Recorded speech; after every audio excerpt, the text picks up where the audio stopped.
Hello everyone. We have already started the module 3 of the complementary course in electronic media, Introduction to Television and Cinema. So this is lecture number 2 in the series. In the previous video, we have seen meaning and origin of the word cinema, from the Greek word kinema, and we have also seen the English variant cinematography, from which the cinema has evolved. Also, we have seen two versions of camera and cinema as an art. These are the things that we have discussed so far. So in the second section, we are going deep into the history of cinema, of which the first lecture is on the beginning of cinema. So before I start, let me make certain things clear. That since we are going by this online pattern, we cannot go deep into every aspect of history. Rather, what I'm going to do is I'll give you a brief introduction into the history, and the rest of the things you can pick up from the reading materials and links that actually I provide in my class. Also, we'll have discussions in our platform so that you will have a better understanding of the things that we actually discuss up here. Okay, with that introduction, let's start. Today I am going to deal with the beginning of cinema. I am looking into three aspects of it. Again, let me make the point very clear. I am just trying to brief you about all these things. We are not at the leisure of having a detailed discussion up here. Okay, so the first thing that I'll be focusing is the concept of kinetoscope and the things related to that. And the second point would be Lumiere brothers and the repercussions of that. And thirdly, we focus on the principle of illusion of motion. The first step in the motion picture industry was the invention of kinetoscope by Edison. This kinetoscope was in fact a peephole box. You can peep into that from the top of the box. It was a peephole box through which one person at a time could peep or see. And it contained a spool of pictures. A spool means you can say a reel. A reel of pictures you can see in this particular kinetoscope. So that is the first thing that you have to remember. And after that, you can see the second most important aspect related to the invention of a new flexible film, which was invented by George Eastman. The spool of pictures was revolved and it created the illusion of motion for the person peeping through the hole of the kinetoscope. And this particular magic was first shown by a phonograph parlor at Broadway in New York in 14th April 1894. So you have to remember, you don't have to remember the date, but you have to remember the year. So three things we have discussed so far. One is the invention of kinetoscope.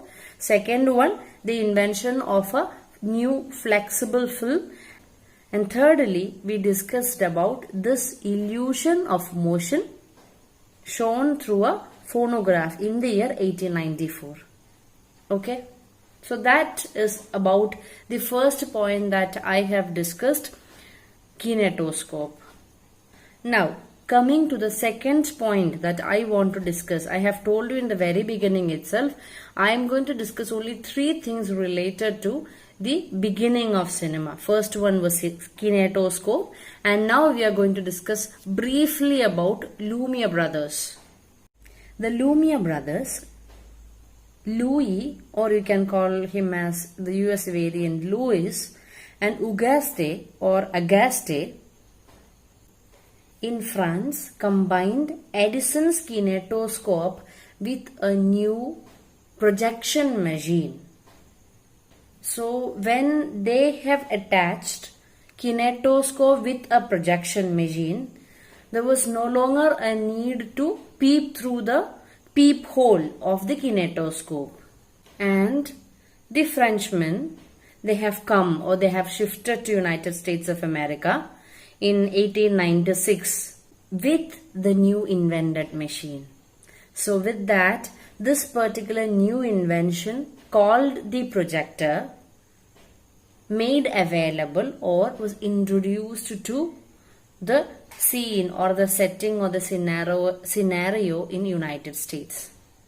And this forced Edison to improve his kinetoscope, and hence he combined his kinetoscope with a new projector invented by Armat, A-R-M-A-T, Armat in USA. And what was the speciality of this new projector invented by Edison? It could project a series of photographs of moving pictures not just to one person but to a whole group of people. And this new machine invented by Edison was called Vitascope. V-I-T-A-S-C-O-P-E. Vitascope. This Vitascope came into existence in 13th April 1896. Again, I am telling you, you don't have to remember the date, but you have to remember the year. And with this particular invention of Vitascope, the entire career of the motion pictures changed drastically. So that is the second point that I wanted to discuss with you. Lumiere brothers, their invention and the repercussions of that. We have seen that they have shifted to America, and this particular concept of projector was introduced in America. Then Edison made an addition to it, and also you can see he has even invented Vitascope. This is the second point I wanted to discuss with you in my discussion on the beginning of cinema. Now moving on to the third. In reality, there is no motion in the pictures. I'm talking about movies. Rather, they only give an illusion of motion to the viewers. That is, the pictures or the photographs in a film do not move. They are static. If the picture wasn't moving, then what is the principle that is used there? It is the principle of persistence of vision. Remember, persistence of vision. This is the third important point that I wanted to discuss with you. I repeat, first one was kinetoscope, second one was Lumiere brothers and their contribution. Thirdly, we have to discuss the persistence of vision.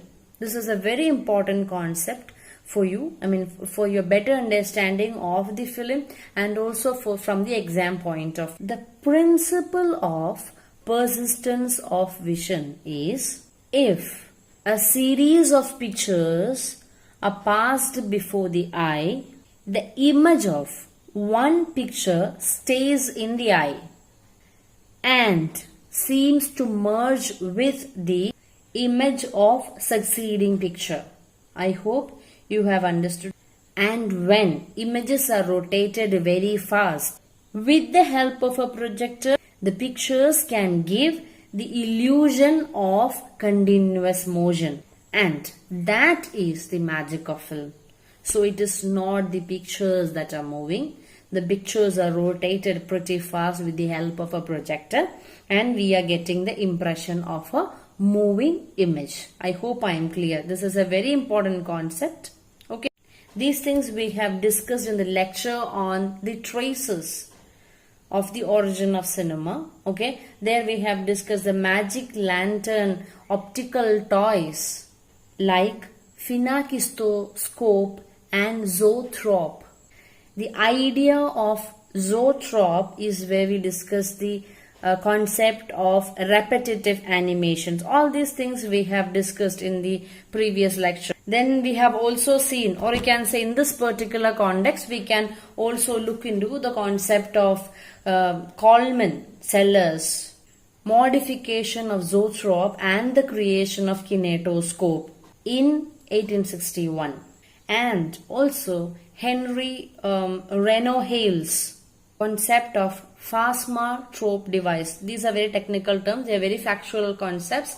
So what you can do is like they are factual things. You have to by heart the entire thing. The basic idea is what we have discussed in those 3 points, under those 3 points. The Lumiere brothers and the early experiments we deal in another video, because in your syllabus it is given clearly as a distinctive part that has to be discussed. So that we will do in another video. Okay, so I just want to summarize. This is, again, I am telling you, this is a very brief introduction. I know the limitations of this particular introduction. So I discussed 3 things. One is about the kinetoscope. Second one, we have discussed Lumiere brothers and their contribution in a very brief manner. And thirdly, we have discussed the persistence of vision concept, the principle or the concept of persistence of vision. So with that, I conclude. Let's meet in another video. Stay at home, stay safe. Thank you and God bless.